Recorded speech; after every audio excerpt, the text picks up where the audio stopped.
Okay, all right. So now we're going to go to Noah Ross from West Rock Council.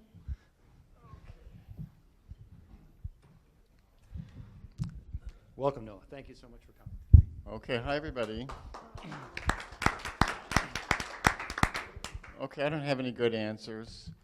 I'll just share a little bit of some things that I've been involved in and some perspectives, see if that helps. What I'd like to talk about is checks and balances and the importance of it. So that's, to me, a very important part. And like anything, health has a lot to do. Which one was it? This one? Yep. This one. That's the one. Health has a lot to do with balance. I mean, and a principle, a subject and object, somehow there has to be a proper balance. And balance is never easy. It takes a lot of work to get a good balance. There's no, in my opinion, right or wrong, but the question is how to get the right balance of things to make things work properly. What I want to talk about is some of the issues involving top-down and bottom-up. This is important to all of us unificationists in a very top-down kind of a universe, as we know. Now, my experience is actually I'm a management consultant. So professionally, I help companies and organizations look at how they're structured in terms of to make them effective. So probably that's the area I might be able to contribute to something. But traditionally, church has been top-down. And not just our church, but the whole basic idea is that God is at the top and the waters trickle down. And biblically, and there's a principle that God does choose somebody. God calls somebody to do something. He doesn't just call everybody. He does work through somebody. That's part of our faith. That's important, and it's a tenet of Christianity all around, where Christ is called, commissions others, and so forth. And ultimately, the idea of the body of Christ, there needs to be a unity. It's not just God all and everybody reaching out to everybody. There needs to be a structure. There needs to be unity in the church, and ultimately in human society. However, it doesn't work good. My experience has been that a pure top-down doesn't work well in any organization. If you have just a top-down, there's going to be real problems. And let's see. Oh, sorry. Go back. Try again. Okay, here we go. Okay, so when all decisions come from one place, it makes a bottleneck. This has been a big problem of ours, in my opinion. Everybody, nobody can decide anything because it all has to go up. And when that happens in any company, that becomes top-heavy. It can't function because people can't make decisions. Therefore, they can't grow. They can't develop. And that's a really important problem. Also, ownership is really important, too. If you have an organization where all the people down below have no ownership in something, they just don't invest in it. What does it matter? Why should I try? Why should I invest? I don't get any credit anyway. I don't get any wealth. I don't get anything. Why should I do it? And someone else is making the decisions anyway, and I'm not invested in it. And my ideas don't really count.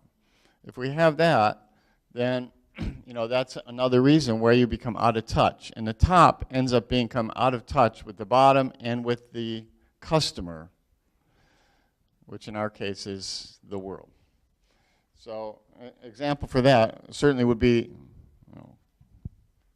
try again here. Example of that would be the communist system. Anyway, communism is a great example where everything's controlled by the state, but nobody really cares. It becomes inefficient, it becomes bad, but nobody has any ownership, so they don't do anything. So just like the doctor was saying, communism doesn't work very well, and that's why. And so if we don't have an organization that has ownership, in fact, that's part of the principle is that there is ownership. Each person has a certain ownership and a 5%. It's not all God owns everything. We have ownership. It's a key part of it. So that's part of top-down. Bottom up, as we just heard, also has a lot of problems too. God needs to be at the center. As we just heard, bottom up doesn't always work either.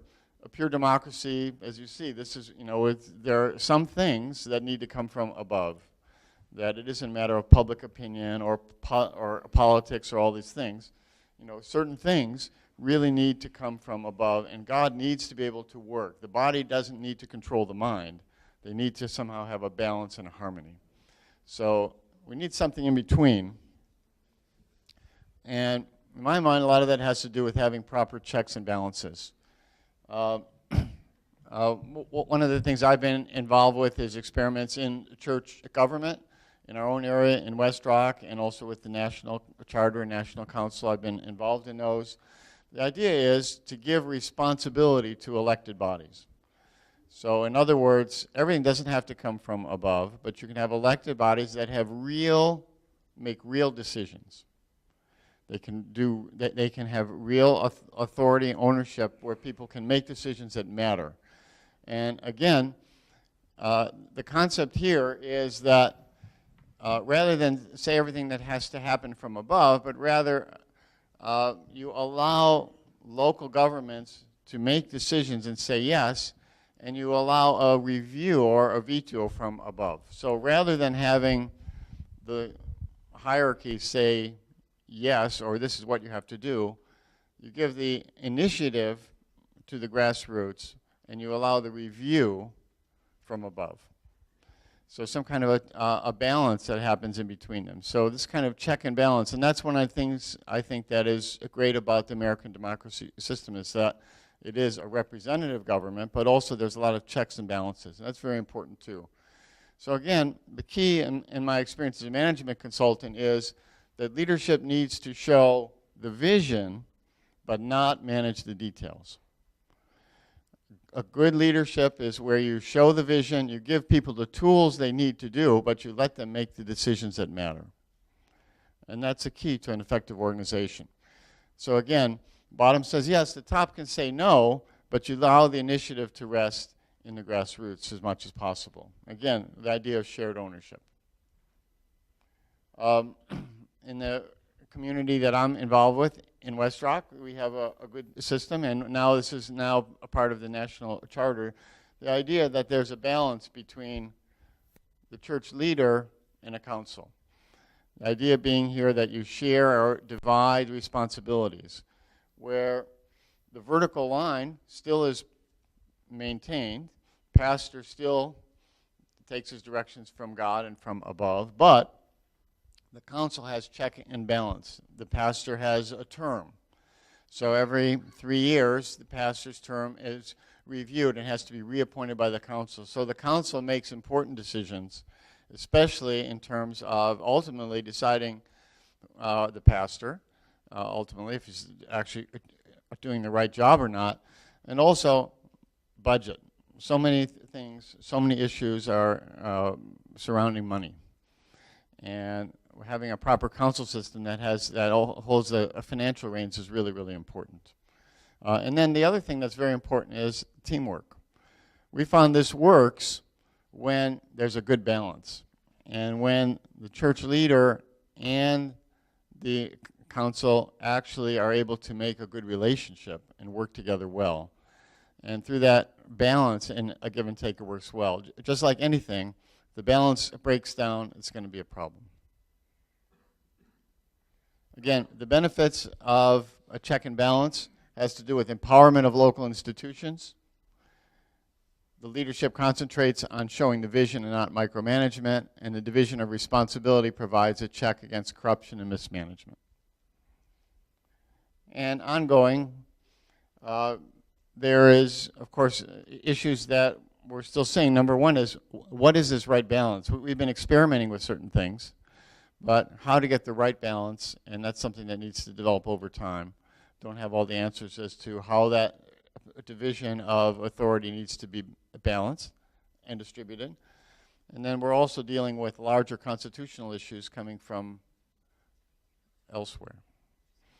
And what our hope is here is that we can set something that will be a good example of something that actually works, as opposed to something that still might be something theoretical.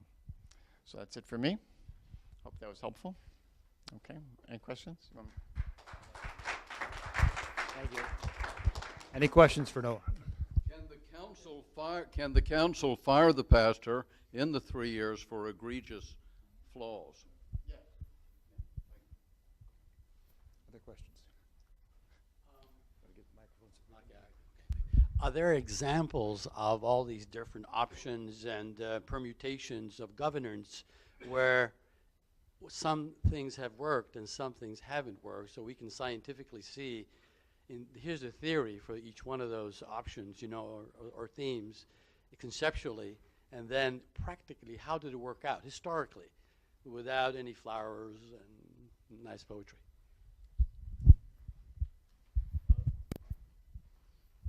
That's a good question. And in terms of in our group, in our movement, I'm involved this year in gathering feedback from the field as to what's working, what's not, and what are the best practices. We're trying to build in a loop for improvement of the system. It's really good to hear from this august body of other things in other churches that have been successful and not. So we're still learning in that, and obviously any contributions are helpful. Any more questions? In your model, you have God, pastor, council, congregation. Who chooses the pastor? Is it the congregation? Is it the council, or is it from above?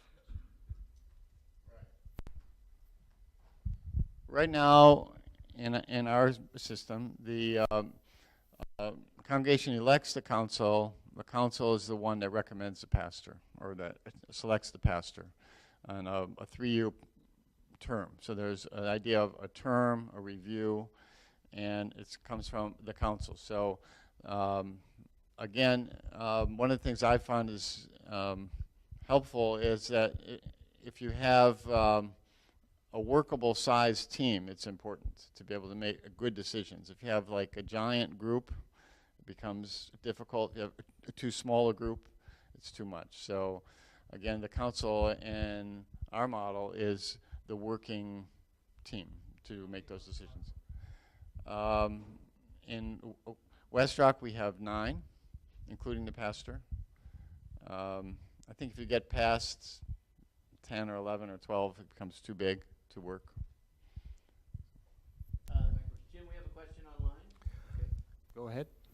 We have a question from Amy in Pennsylvania. It's for Noah. To what extent does the council have independence in choosing pastor candidates?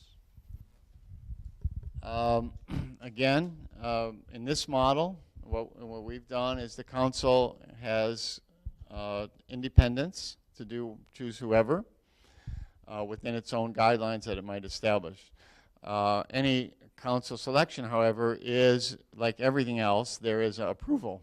So in that, so that we haven't ever been rejected yet, but there is approval on from the higher level. So if we selected somebody that was totally unacceptable, then we'd have to go back to the table again in this system. So that's important for the executives or the board or whatever, is to be able to, that's how they do have some say over what we choose.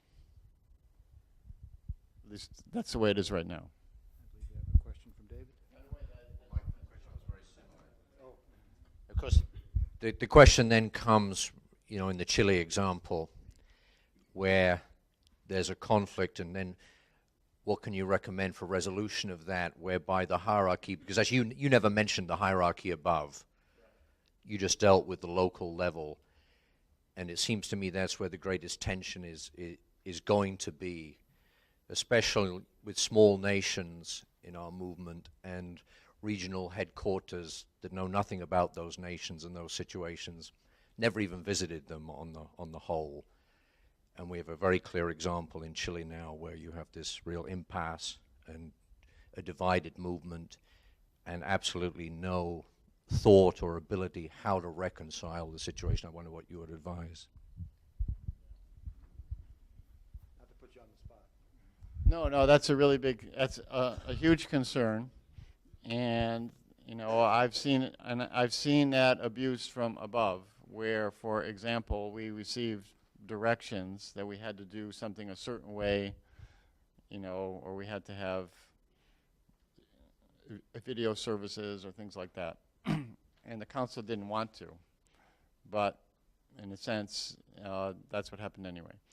So, you know, that's a concern, you know, and again, and I suppose it could go the other way too. The question is, ultimately though, a corporate entity in any corporation needs to have some control. I recognize that. You can't run a company without being able to exert control when you need to. On the other hand, it can go the other way. So the question is how to make a right balance. So there's a legitimate a purpose for control from above. I mean, in some cases, it may be the right thing. Some churches have gone off. You need to have the power to do things. On the other hand, how not to get that out of control. And that's why I think we need similar councils on higher levels to be able to deal with that. And we have established a national council right now. It's an advisory group. It probably couldn't do anything anyway. So, but anyway, that's something that we are, however we could speak up. Okay. No, thank you very much.